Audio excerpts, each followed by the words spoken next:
Hello everybody, my name is Tanner Kyler, and today I'm going to be going through a video that goes over one of my first backpacking trips that I've ever done. I normally have a smaller backpack, only allowing me to do day trips, not really being able to pack in the camp supplies I want. But recently I got a 65 liter Osprey hiking backpack. This should allow me to go 4 to 5 days between stops.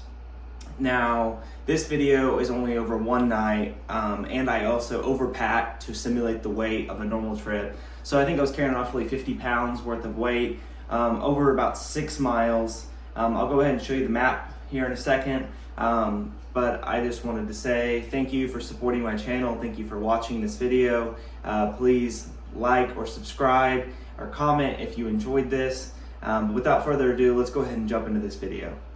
Alright, so here we are at the map. So the red dot is where we started, which is my house. We started by hiking through about a half mile of hay meadow, then making our way into the thick green forest in the top left corner of the map. Though this forest was only around a half a mile long, it made for an exceptionally hard hike, considering that there were an exceptional amount of ravines and creek crossings, on top of there being absolutely no trails other than animal trails, which were still grown over and covered in brush and sticks and other debris. But let's go ahead and show those clips so you guys can see for yourself. Here we are hiking through the first meadow, which is around a quarter mile long, and then moving into the riparian area near the forest. There was an exceptional amount of mushrooms all over the forest floor. It had rained a few days before, so it made for an awesome hike through this area. Here's some jelly mushrooms right here, growing on the side of this log, and this is only the first of many. We kept discovering new mushrooms all day long. Some more over there. So we were backpacking, 5 miles today? We're gonna go camp for the night. We're just carrying everything in. We're a bit overpacked, but it's a test. Carrying 45 pounds in this pack for future trips. Yeah, this tree is just covered in these turkey tail-like mushrooms. It's so beautiful.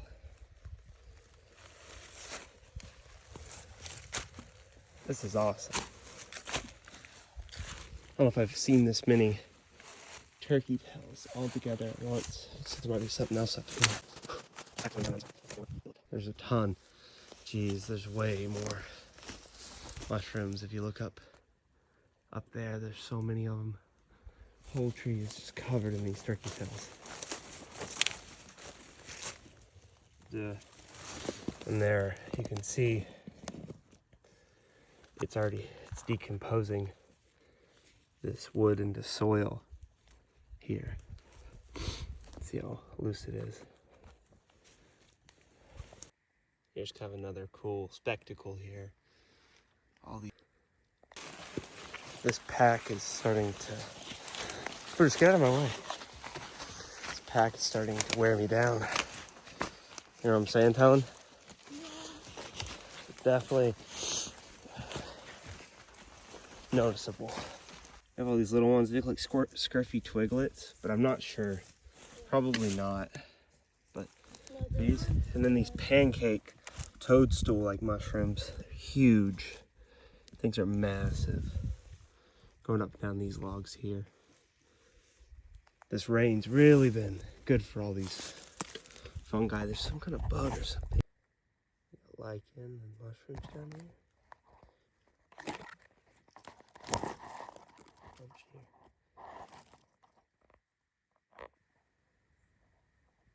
Got a bunch of these here. This beautiful red turkey tail. It's so vibrant. There's a ton of them here, but wow. Got this tree covered in that fern moss. Wow. Look at all that. Found these neon orange mushrooms. It's just real cool. Never seen these fungi before. They're like almost like a lichen. Ooh. I don't know what these are. Some of these lichen I've never seen before. moss. Found this kind of cave. Say hi, Talon. Hi. And the bird dog.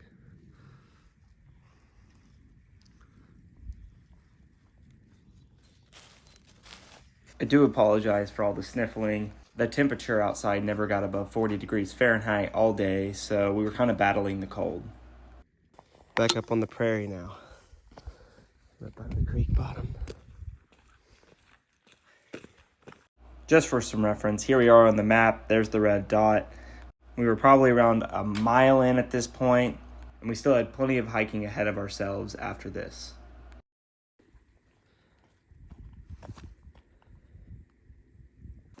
Here's a video of Connor practicing filling up his new gravity-fed water filter out of a spring we found.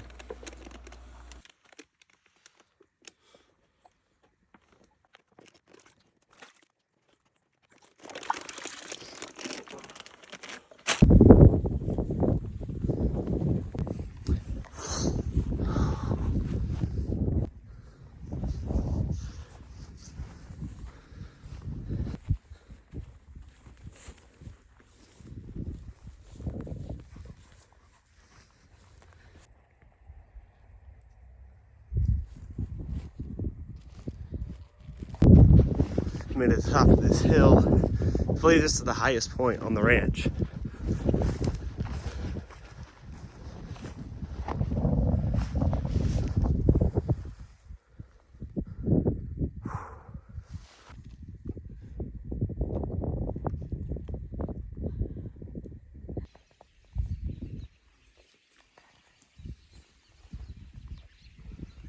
There's a whole bunch of birds over there.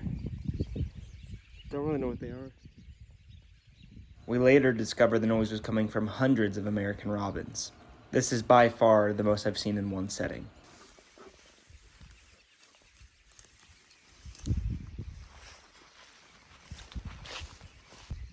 That's such a pretty big bluestem. Wow. It's giant. I'll stand by it, Tals. The thing is huge. It's a massive clump.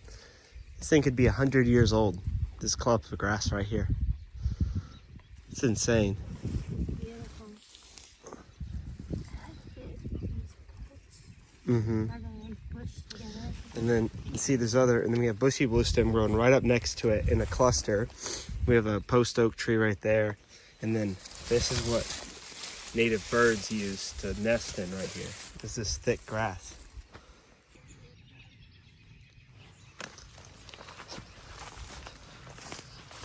So many sea oats. It's insane.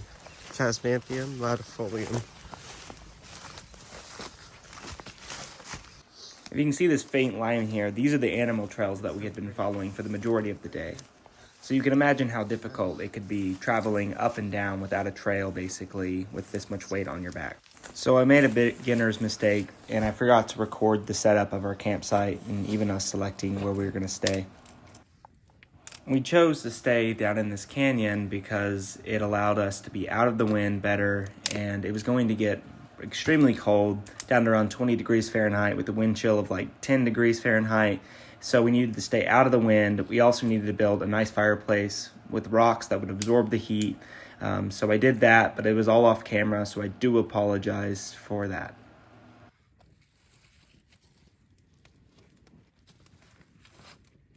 This fireplace made it much easier to get warm in front of, as all the heat was directed out of the front face, which is basically the only opening. The back walls around, are completely encasing the fire, projecting the fire outwards towards whoever's sitting there. It also made it much easier to boil water and to cook our food, and plan on returning to the site and reusing this fireplace more than once.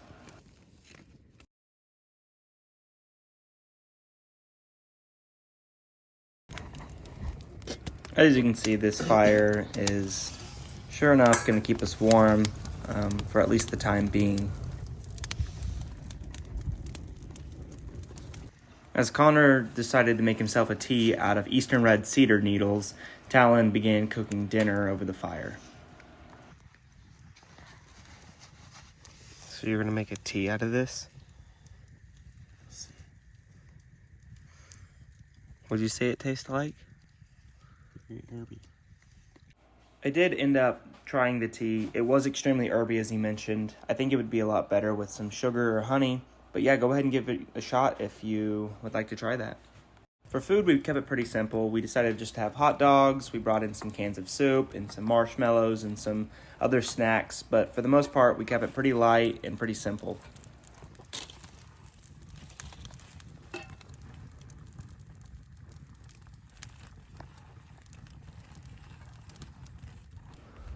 Brutus ended up sleeping by the tent for the majority of the night, but never really seemed cold enough to get near the fire. The sun started going down and it started to get cold, so Talon went to bed. I went ahead and stayed by the fire to keep it stoked up for a little while. I'm gonna go ahead and get some rest though, so we'll see you guys in the morning.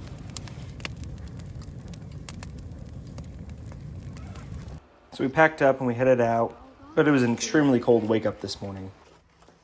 Good morning. Good morning. Good morning, Brutus. Say good morning. We went ahead and started the trek earlier this morning, but we had to climb out of this canyon right here. This is us hiking up out of it. But we made a change of plans and decided to go ahead and hike another 2 or 3 miles to go ahead and see a waterfall that's out here on this land.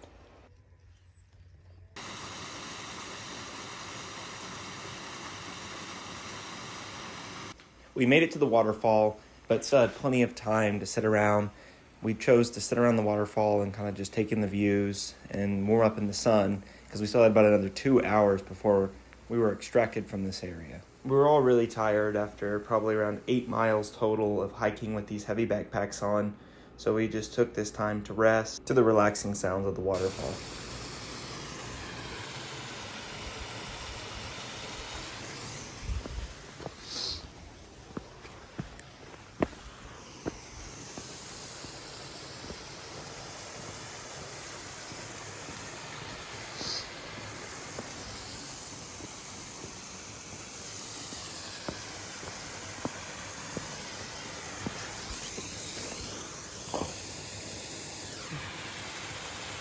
After about 5 minutes of sitting still, I started to get extremely cold, so I needed to get moving around. And I found this little hole here that seemed to be out of the wind and to capture a little bit more of the heat from the sun. It was still just barely above freezing, but it seemed to be about 5 or 10 degrees warmer down in this hole, so I found it to be a good area to just kind of sit down and relax.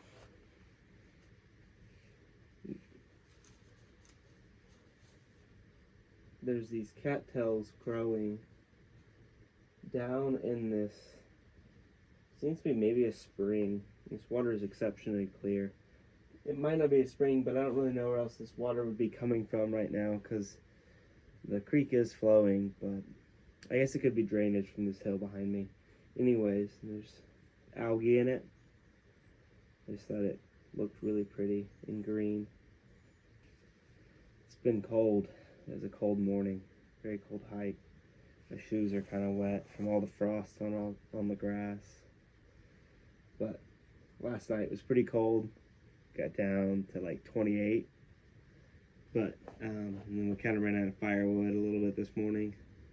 We had to use some more kind of the branches we were using for our shelter last night. Help block the wind from coming in underneath the tents. But I don't know, in total we hiked like 7 miles backpacked. So we dropped the packs at the road. So we carried those packs for about 5 miles, I think. So, but now we're just waiting for extraction. Someone's coming to pick us up. And we can go get showered and eat something. Because we brought some food, but we're all definitely hungry and worn out from yesterday's hike and this morning's hike. I'm just gonna enjoy this sun. This bowl is trapping a lot of heat down here, so that's real nice. I like that. Feels warm. There's some giant switchgrass around here. It's like 6-7 feet tall, huge clumps. UV feels real nice on my face. It's been really gloomy recently. The water's reflecting, or the sun's reflecting off the water in front of me. There's a little fish down there. Very small one. Hope you guys enjoyed this video. If you did, make sure you hit subscribe. Thanks for watching, and see you next time.